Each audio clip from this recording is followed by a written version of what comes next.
ትዝታ ዛራዳ ኢትዮጵያን ለማስከበር ከተነሱት ታላላቅ የአውሮፓ ነገስታት መሃል አንዱ አውግስጦስ ቄሳር ነበር።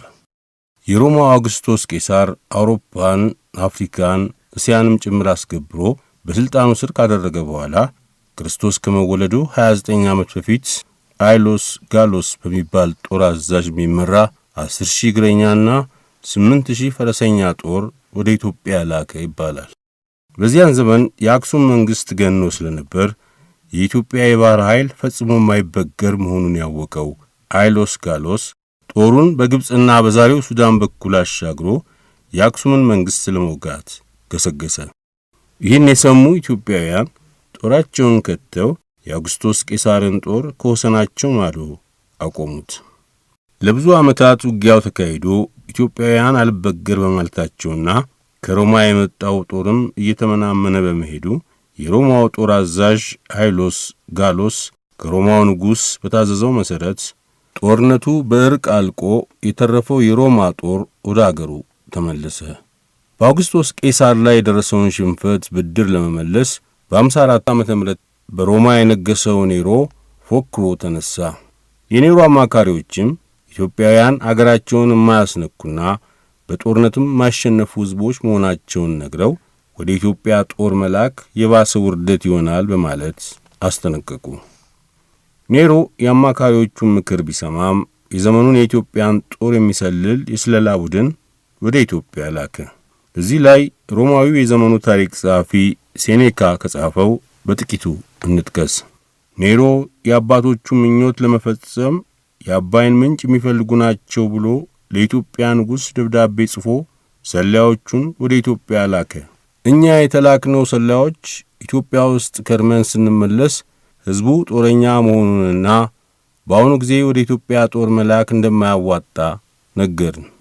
አገሪቱ ግን እጅግ በጣም ለምናት አልነው ሲል ከስለላ ቡድኑ ጋር አብሮ የነበረው ሴኔካ ጽፏል። ይህ ሁሉ ቢሆንም ኔሮ አባቶቹ ያልቻሉትን ኢትዮጵያን የማስገበር ምኞት እሱን እንደሚችል ተማምኖ ካምቤስ በሚባል መሪ የሚመራ ጦር ወደ ኢትዮጵያ ልኮ ጦሩ ድል ሆኖ መመለሱን ታሪክ ጸሐፊዎች ዲዩካሲዮና ሬኒ ጽፈዋል። ሂስቶሪካ አውጉስታ በሚባለው የታሪክ መጽሐፉ ማኒ በ275 ዓመተ ምህረት እንደጻፈው በዓለም ካሉት አራቱ ታላላቅ መንግስታት አንዷ ኢትዮጵያ ናት። የኢትዮጵያው የአክሱም መንግስት በወታደርና በጦር መሳሪያ የበለጸገ በመሆኑ ለወዳጅ አገሮች እርዳታ በመስጠት የታወቀ ነው ብሏል። እነ ኮንቲ ሮሲኒም ይህን አረጋግጠዋል። ኢትዮጵያን አስገብሮ ለመያዝ የተደጋገመ የውጭ ጦር ቢመጣም ኢትዮጵያውያን ባላቸው ኃይል የማይበገሩ ሆነው የሚመጣውን የውጭ ጦር ሁሉ መልሰዋል። ኢትዮጵያውያን የራሳቸውን የማይለቁና የሌላ አገር የማይፈልጉ በመሆናቸው እንጂ እንደ ታሪክ ጸሐፊዎቹ መስካሪነት ከሆነ አውሮፓንም ሆነ እስያን እያለፉ የሚይዙበት ብዙ ዘመን ነበር። በ1298 የባህር ጉዞውን የጀመረው ማርኮ ፖሎ በጻፈው ታሪክ ስለ ኢትዮጵያውያን ሲገልጽ እንዲህ ብሏል። ልታውቁት የሚገባ ነገር አለ። በሀበሻ ምድር ምርጥ የሆኑ ወታደሮች አሉ። አብዛኛዎቹ ወታደሮችም ፈረሰኞች ናቸው። ፈረስም በብዛት አላቸው። በዚህ ምክንያት ተዋጊዎችና ኃይለኞች ናቸው። በህንድ አገር ካሉት የምናደንቃቸው የህንድ ወታደሮች እጅግ የሚበልጡ ናቸው ብሏል። ከዚህ ሁሉ በኋላ ነበር ሮማውያን እንደገና ወደ ኢትዮጵያ የዘመቱትና ኤርትራን ይዘው አድዋ ላይ ከባድ የሽንፈት ጽዋ የተከናነቡት። የዚህንም ውርደት ለማካካስ እንደገና እንደ ኢትዮጵያውያን አቆጣጠር በ1928 ዓመተ ምህረት ወደ ኢትዮጵያ የዘመቱት። ይህን እግረ መንገዳችንን ጠቃቀስን እንጂ ዛሬ በትዝታችን ልናወራ ያሰብነው በ1928 ዓመተ ምህረት ጣሊያን ኢትዮጵያን በወረረ ጊዜ የኢጣሊያ ዘር ከሀበሻ ዘር እንዳይደባለቅ አውጥቶት ስለነበረው አዋጅና መመሪያ ከጳውሎስ ኞኞ የኢትዮጵያና የጣሊያን ጦርነት መጽሐፍ ጥቂት መስመሮችን ልናስደምጣችሁ ነው። ለመጽሐፉ ባለቤት ለጳውሎስ ኞኞ በኒያላ ኢንሹራንስ ኩባንያ በእናንተ በአድማጮቻችንና በእኛ በፕሮግራሙ አዘጋጆች ስም ከፍ ያለ ከበሬታ ያዘለ ምስጋና ገብቶ ኢትዮጵያን ያዝኩ ብሎ ካወጀ በኋላ አዲስ አበባ ከተማ በተያዘ በ15 ቀኑ እንደ አውሮፓ አቆጣጠር ሜይ 21 ቀን 1936 ዓ.ም ባወጣው ጋዜጣ ዴል ፖፖሎ በሚባለው ጋዜጣ ላይ የፋሺስት መንግስት የክልሶች መንግስት መሆን የለበትም በሚል ርዕስ አንድ ጽሑፍ አወጣ። ጋዜጣው ይህን ጽሑፍ ያወጣበት ምክንያት በኤርትራ ክፍለ ሀገር ብዙ ክልሶች ተወልደው ስለነበር ያን ጠቃቅሶ መላው ኢትዮጵያም እንደ ኤርትራ እንዳይሆን ይታሰብበት ማለቱ ነው። ጋዜጣው ይህን በጻፈ በሁለተኛው ቀን ኒውስ ክሮኒክል በተባለው ጋዜጣ ላይ በሮም ውስጥ የተሰበሰበው የሮም ሜሳጂሮ ትላንት አንድ ውሳኔ አሳለፈ። ውሳኔውም በአቢሲኒያና በሌላውም ቅኝ ግዛት ያሉ የአገር ተወላጆች ሁሉ ተለይተው መኖር አለባቸው። ከዚህም ሌላ በተለይ ወደ ኢትዮጵያ የሚላኩ ኢጣሊያኖች ሁሉ ሚስት ያላቸው መሆን አለባቸው። ወደ ኢትዮጵያ ሲገቡም ከሚስታቸው ጋር እየሆኑ ገብተው አዲሱን መንግስት እንዲገነቡ ያስፈልጋል። በዚህ አዋጅ መሰረት በሮማ ሱቆችና በዕቃ መደርደሪያ መስኮት ውስጥ እየተቀመጡ ለሕዝብ እንዲታዩ የተደረጉት የኢትዮጵያ ሴቶች ፎቶግራፍ በሙሉ መጥፋት አለበት። የጦር ዜማ ነው የተባለው ፋቼታ ኔራ ትንሿ ጥቁር ፊት የሚባለው ዜማና ግጥም እንዳይዜምም እንዳይገጠምም ተከልክለዋል የሚል ዜና ወጣ። አብዛኛዎቹ የኢጣሊያ ጋዜጦች ፋቼታ ኔራ ወይም ትንሿ ጥቁር ፊት የተባለው ዜማ እንዲጠፋ ቢከራከሩም ሕዝቡ ግን እያዜማ አስቸገረ። በተለይ የኢጣሊያ ወጣቱ ክፍል ቀን ቀን የፋሽስት ዜማ ሲያዜም እየዋለ ማታ ማታ ፋቼታ ኔራን ወይም ትንሿ ጥቁር ፊትን ይዘምር ነበር። ፋቼታ ኔራ የፍቅር ዜማና ግጥም ነው። የኢጣሊያ ወታደር ለጦርነት ተሰልፎ በነበረ ጊዜ ፋቼታ ኔራ መዝሙር በመውጣቱ የኢጣሊያ ወታደር በሙሉ ፋቼታ ኔራን እያዜመ ወደፊት ይገፋ ነበር።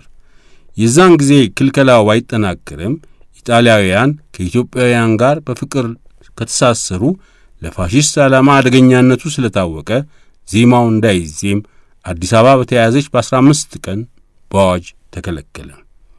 ፋቼታ ኔራ ትንሿ ጥቁር ፊት በአማርኛ እንዲተረጎማል።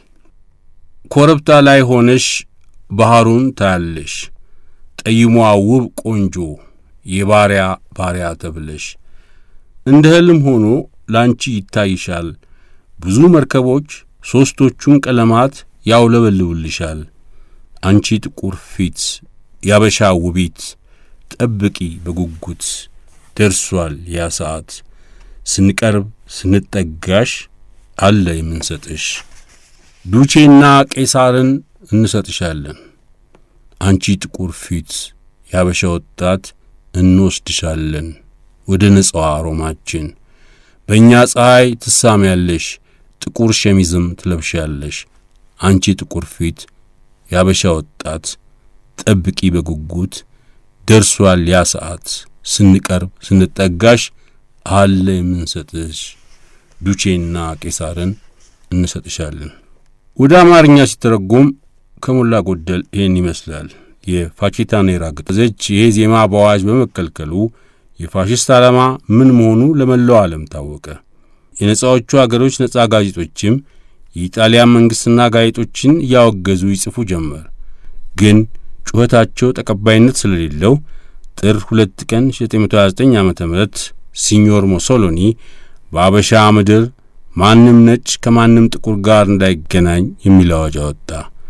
በአዋጁም ውስጥ አጣሩ በትክክልም ሁለቱም ትውልዶች ጥቁርና ነጭን ለዩ የሚል ቃል ነበረበት። ስለ ቅኝ ግዛቶች የሚነጋገረው ሶስተኛው ጉባኤ እንደ አውሮፓ አቆጣጠር አፕሪል 1937 ዓ.ም ኢስቲቲዮ ኮሎኒያሊ ፋሺስታ የተባለው ፍሎሬንስ ከተማ ውስጥ ሰብስቦ ሲነጋገር ብዙውን ጊዜ የያዘው የጥቁርና የነጭ ጉዳይ ነበር። ከተናጋሪዎቹ አንዱ የሮም ዩኒቨርሲቲ መምህር የሆኑት ፕሮፌሰር ጄናሮ ሲናገሩ በኢጣሊያኖችና በአገር ተወላጆች ጥቁሮች መሃል ያለውን ልዩነት ለመቆጣጠር ገዥና ተገዢው የሰለጠኑና ከድሮ የወጣው አውሬ ሕዝብ በሥራም በሌላም እንዳይገናኙ ማድረግ ነው አሉ። ሌላው ተናጋሪ ፕሮፌሰር ሬንዞ ሳሊስ ፕሮብሌሚ ኢንዲጂኔ ሱል ፒያኖ ዴልኢምፔሮ በሚል ርዕስ ጀምረው ሲናገሩ ወደድንም ጠላንም እነኚህ ጥቁሮች በግዛታችን ውስጥ ናቸው፣ ግን የኛ ዘሮች አይደሉም። መንግስታችን ይግዛቸው እንጂ ከኢጣሊያ ሕዝብ ወይም ከነገዱ ጋር ምንም አይነት ግንኙነት የላቸውም። ግንኙነታቸው በተገዥነት ብቻ ነው። ነጻነት፣ እኩልነት፣ ወንድማማችነት የሚለው የላቲን ተረት መለወጥ አለበት። ለውጡም ትእዛዝ፣ ስልጣን፣ ፍርድ መሆን አለበት አሉ። ጆርጆ ሳን ጆርጂ በዚያው ስብሰባ ላይ ኡን ፕሮብሌማ ዳ ኢቬትራ ኤልማቲካቶ በሚል ርዕስ ተነስተው የአባት አገራችንን ክብር እንጠብቃለን፣ ዱቼ የመሠረቷት የምስራቅ አፍሪካ ቅኝ ግዛታችን በብዙ ሚሊዮን በሚቆጠሩ ኢጣሊያውያን ትሞላለች። ያን ጊዜም ንጹሕ ደማችን ንጹሕ እንደሆነ ይኖራል። ለዚህም ያለን አመራር ከብረት የጠነከረ መሆን አለበት አሉ። ፕሮፌሰር ማሪኖ ሙተኔሊ ደግሞ በቅኝ ግዛት ውስጥ ከባድ ችግር የፈጠሩት እነኚህ ከኛ ደም የተቀላቀሉት ክልሶች ናቸው። በተፈጥሯቸው ደካሞች፣ እረፍት የሌላቸው ቀዥቃዦች ናቸው። ብዙውን ጊዜ ለቅኝ ግዛቶች ለወጣው ሕግ አይታዘዙም። ስለዚህ እነሱን አስቀድሞ መለየት ያስፈልጋል ብለው ተናገሩ። የሴቶች ተወካይ ሆነው በጉባኤው የነበሩት ፕሮፌሰር አና ጋሊ በተራቸው ሲናገሩ ዋናው ነገር በቅኝ ግዛቶቻችን ያሉ የኢጣሊያ ሴቶች ሁሉ ክብራቸውን መጠበቅ አለባቸው። ከወንዶቹ የበለጠ ጥንቅቆች ሆነው የገዥነት ክብራቸውን ማሳየት አለባቸው። ኢጣሊያ ነች።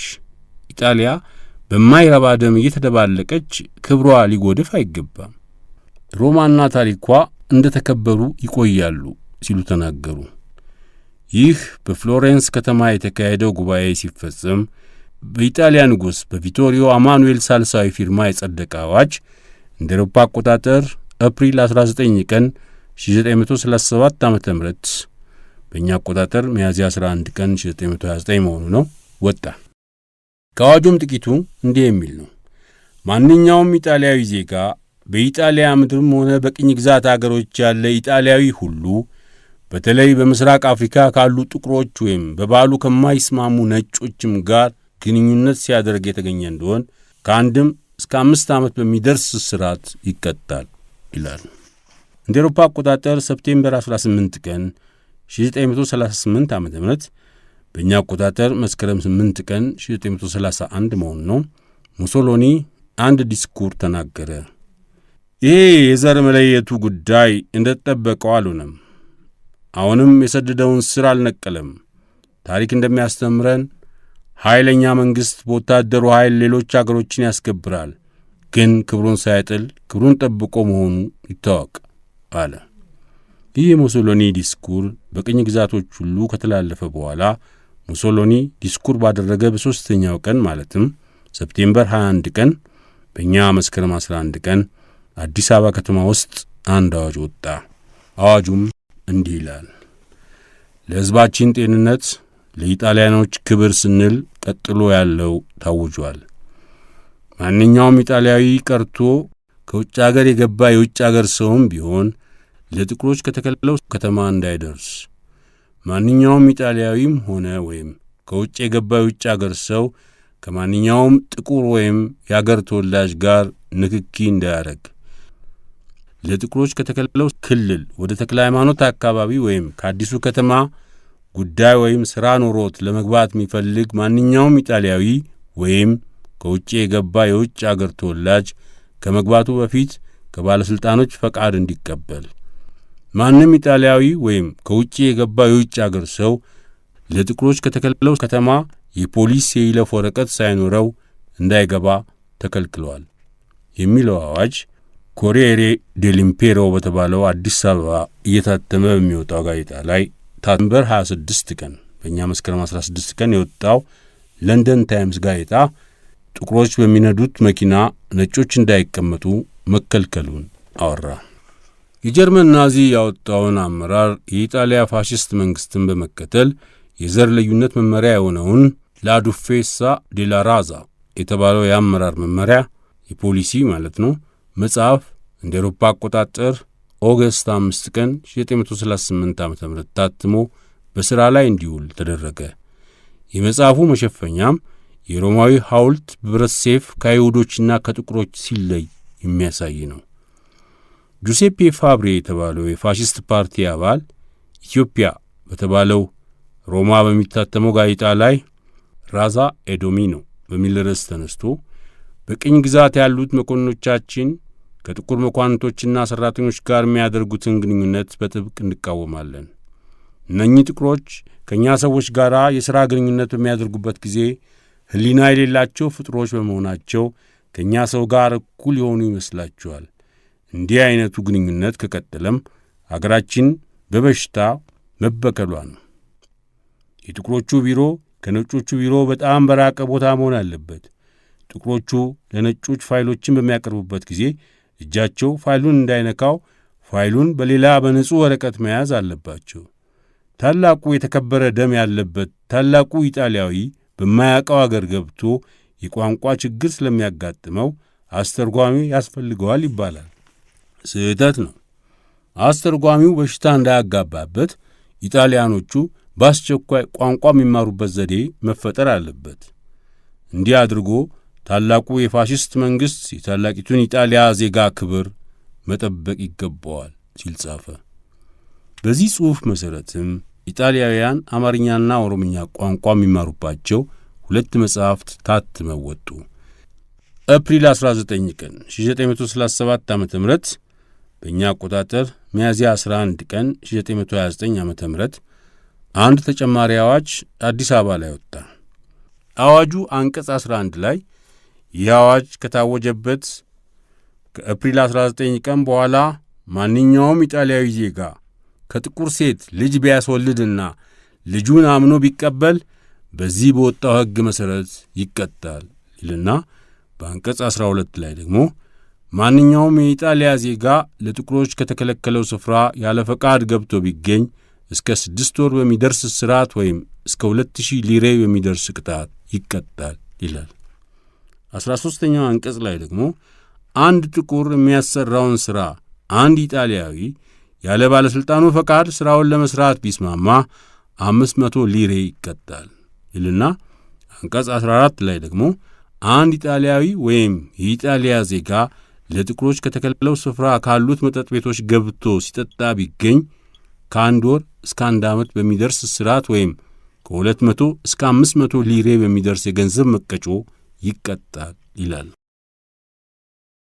17ኛውና 18ኛው አንቀጽ ደግሞ ማንኛውም የአገር ተወላጅ ጥቁር ከኢጣሊያ ዜጎች ጋር ግንኙነት ቢያደርግ እስከ 3 ዓመት በሚደርስ እስራትና እስከ 10,000 ሊሬ ድረስ ይቀጣል ይላል።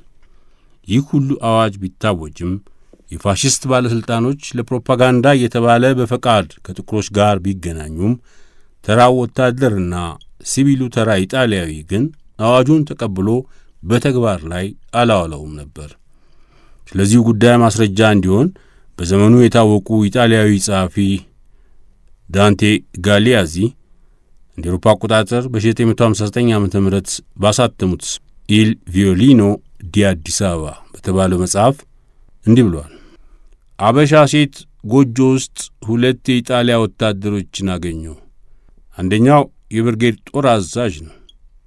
ሙሶሎኒ ስላወጣው ከብረት የጠነከረ ደንብ ጉዳይ አነሳውና ለምን ከጥቁር ሴት ቤት እንደገቡ ጠየቅኳቸው።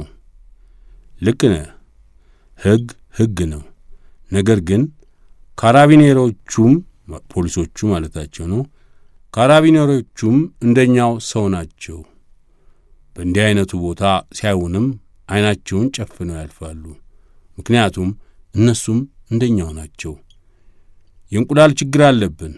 ብዙ ጊዜም እንቁላል ለመግዛት ከካምፕ እንወጣለን። ከእንዲህ አይነቱ እንቁላል ካለበት ቤትም በተራ እንገባለን። አሁንም ከነኚህ ጥቁር ሴቶች ቤት የገባ ነው እንቁላል ልንገዛ ነው አሉኝ። እኔም ቶሎ ብዬ ከዚያ ቤት ወጣሁና ራቅ ብዬ ተደብቄ ቆሜ እጠባበቃቸው ጀመር። እኩል ሰዓት ያህል እንደቆዩ 2 ወታደሮች እየተሳሳቁ ከቤቱ ወጥተው ጉዞአቸውን ጀመሩ። እንቁላሉን ግን አልያዙም ነበር። እንደ አውሮፓ አቆጣጠር በዲሴምበር ወር 1940 ዓመተ ምህረት ወደ ኢትዮጵያ መጥቶ የነበረው ቶርዲኒ የተባለ አውሮፕላን ነጂ ሲገልጽ ሕጉን ማክበር እንዴት ይቻላል? ክብራችንን ለመጠበቅ ከጥቁሮች ጋር እንዳንገናኝ ተወስኗል። በአንድ አካባቢ እንኖራለን። ከባድ የቤት ችግር ስላለም በአንድ ግቢ ውስጥ ተደባልቀን እንኖራለን። በአንድ መንገድ ላይ እንሄዳለን። ብዙ ነጭ ሠራተኞች ከጥቁር ሠራተኞች ጋር ጎን ለጎን ሆነው አንድ አይነት ሥራ ይሠራሉ። ብዙ ነጮች ልክ እንደ ጥቁሮች ሸክም እየተሸከሙ ይሠራሉ። በብዙ ቦታም አብረው ሲሰሩ የዋሉ ነጮችና ጥቁሮች ትከሻ ለትከሻ ተቃቅፈው ወደ መደሰቻ ቦታ ይሄዳሉ። እንዲህ አይነቱን ግን ያኔ መናገሩ ማስጨረስ ነበር ማለቱን ዶር ባሳተመው አቢሲኒያ ፖችወርክ በተባለው መጽሐፍ ላይ ገልጾታል ይላል ጳውሎስ ኞኞ የኢትዮጵያና የኢጣሊያ ጦርነት በተባለው መጽሐፉ።